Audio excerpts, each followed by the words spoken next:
Welcome back, everyone. It is 2025. Happy New Year.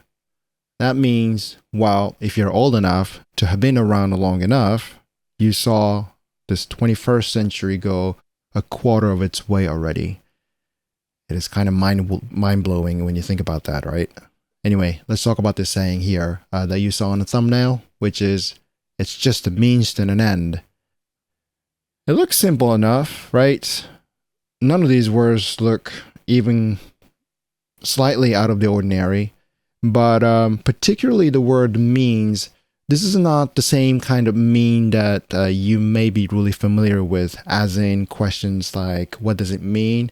It just spelled the same, but it means something completely different. I'll get to that in a minute. And also, an end. Here, we're not really talking about the end of something that's physical or metaphorical.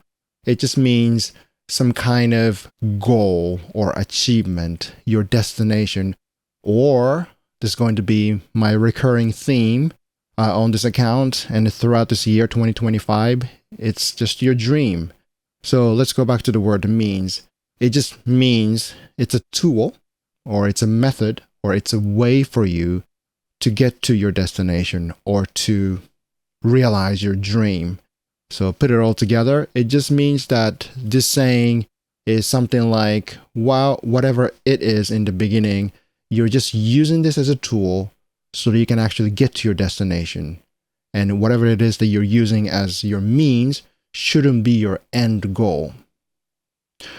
Why am I even talking about this? What does it have to do with anything?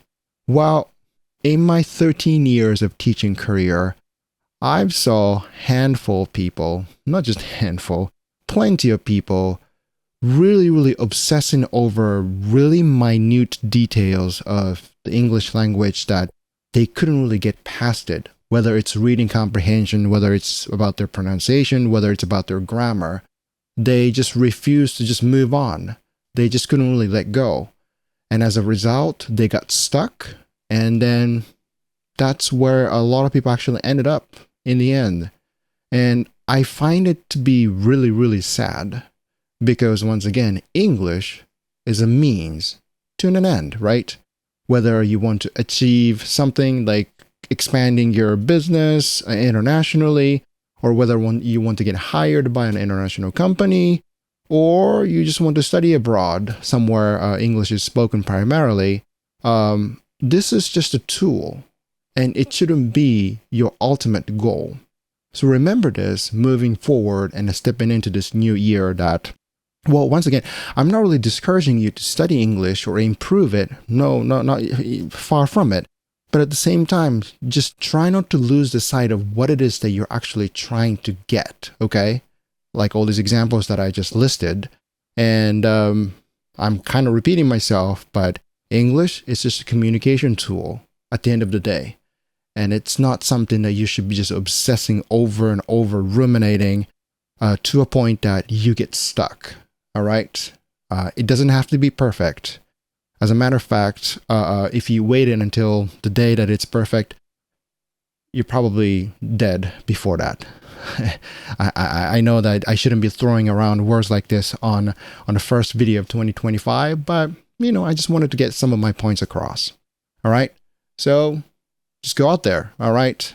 It's New Year's, holidays. You might run into some tourists from overseas who are completely lost because they can't really get any help. All these Japanese signs don't make sense. And maybe you could be that person to help out. And whether you would succeed or not, I think that's secondary. The fact that someone local was willing to actually come up to them and then offer some kind of help, I think that is going to make some really good memories for them. So try that, all right? Okay.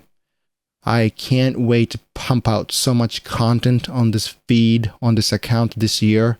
And then I can't wait for some of you to actually come into my lessons, and so that I can actually help you achieve and realize your dream. All right? So let's get this rolling. And then I will talk to you in the next one.